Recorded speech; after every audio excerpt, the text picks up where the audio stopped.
अध्यक्ष महोदय, बड़े मच्छर हैं भाई। अविश्वास प्रस्ताव में आपने मुझे बोलने का मौका दिया जो संयुक्त विपक्ष द्वारा लाया गया है। अध्यक्ष महोदय, मैं आपको बहुत धन्यवाद देती हूँ। सत्ता पक्ष के लोग कह रहे थे, मिनिस्टर कह रहे थे कि हमको राजस्थान में चर्चा करनी चाहिए जो महिलाओं के साथ जघन्य अपराध हो रहे हैं, गुजरात की चर्चा करनी चाहिए, छत्तीसगढ़ की चर्चा करनी चाहिए, तो मध्य प्रदेश की भी चर्चा होनी चाहिए, उत्तर प्रदेश की भी जरूर चर्चा होनी चाहिए, क्योंकि आंकड़े बताते हैं एनसीआरबी के कि हर रोज हर 3 घंटे में एक महिला का शारीरिक उत्पीड़न उत्तर प्रदेश में होता है। हर 3 घंटे में एक महिला का शारीरिक उत्पीड़न उत्तर प्रदेश में हो रहा है और उत्तर प्रदेश की सरकार और केंद्र की सरकार और ये डबल इंजन की सरकार इस बात का संज्ञान नहीं ले रही है। सर, मणिपुर की जो घटना हुई है सर, यह कोई मामूली घटना नहीं है, ये बहुत ही संवेदनशील घटना है और सर सरकार का रवैया बहुत ही संवेदनहीन रहा है इस मामले को लेकर। सर, यह सरकार अहंकार में डूबी हुई सरकार है, द्रप मद और दम में डूबी हुई सरकार है sir. It was a complete violation of human rights, destruction of human rights and using women as instrument for perpetrating violence is simply unacceptable in the constitutional democracy, sir. Very good point. Sir, और इस पूरे कांड की sir निंदा पूरे विश्व में हुई है और हम भारतवासियों का सर शर्म से झुका है सर इस घटना को लेकर। Sir, it was a state sponsored ethnic violence. Sir, अगर विजुअल्स सोशल मीडिया के माध्यम से नहीं निकल के आते तो किसी को भी नहीं पता चलता कि क्या हुआ है मणिपुर में सर। और जो विजुअल्स आए जहां पे महिलाओं को नंगा किया गया, उनका रेप किया गया, सर कौन जिम्मेदार है सर इसका? और यह कोई एक ऐसा वाक्य नहीं था, ऐसे जैसे सुप्रिया सुले जी ने कहा, ऐसे लगभग 4000 एफआईआर इस तरह की रजिस्टर हुई हैं सर। सो हम सरकार के जानना चाहते हैं सरकार से कितनों पे एक्शन हुआ है, कितनी गिरफ्तारियां हुई हैं सर। सर, लगभग 60,000 लोग डिस्प्लेस हुए हैं, वह अपने घर में नहीं रह रहे हैं।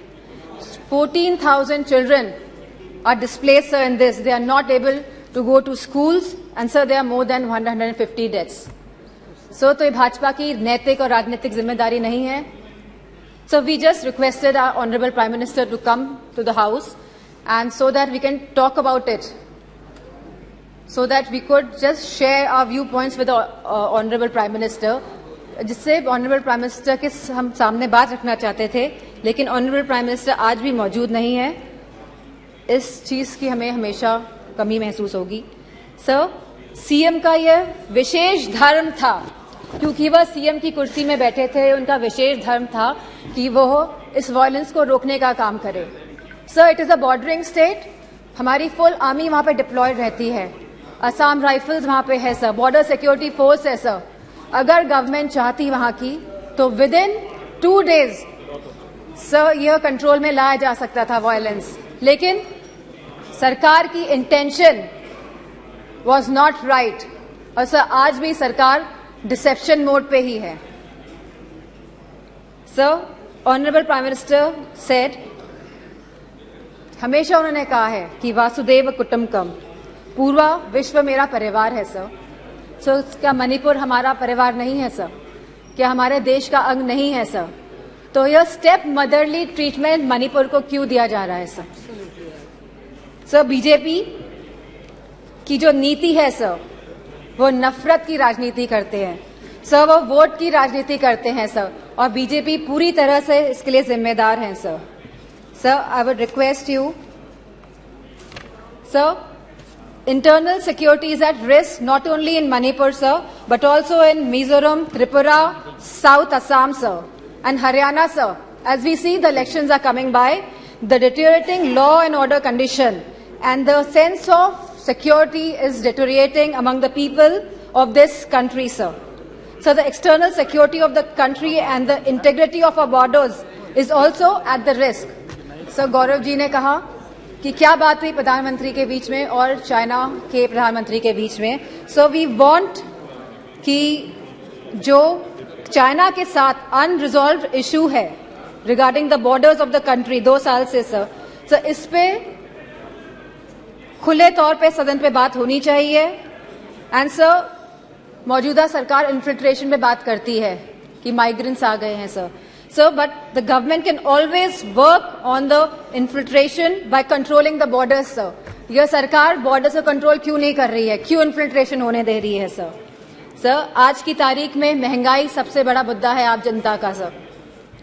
जहां समाजवादी पार्टी ने हमेशा कहा कि रोटी कपड़ा सस्ती हो, दवा पढ़ाई मुफ्त हो, सर आज की डेट में सर जो मिडिल क्लास है, जो गरीब तबका है सर, सब परेशान है।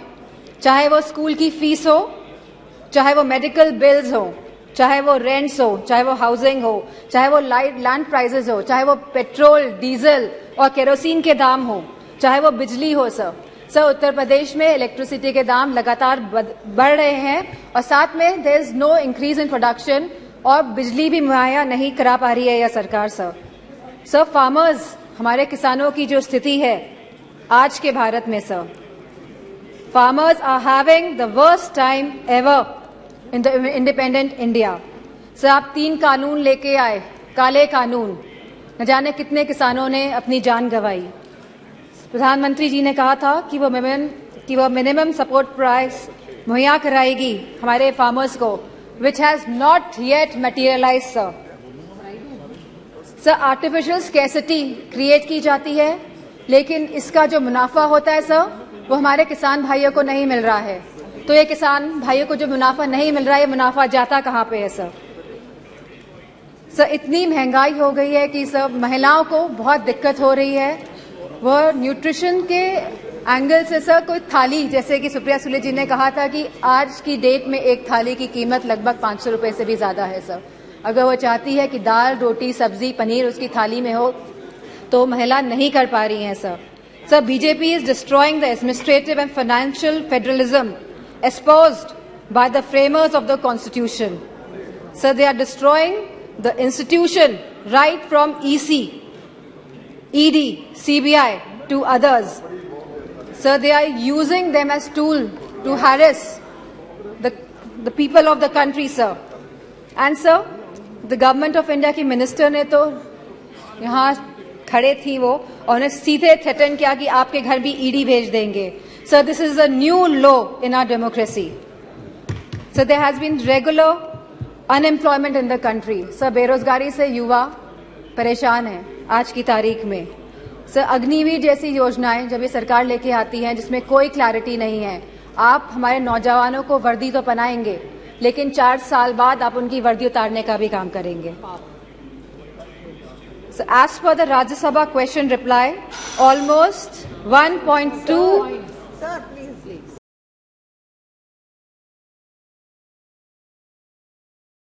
राहुल मोदी बोले, लिखे जितेंद्र जी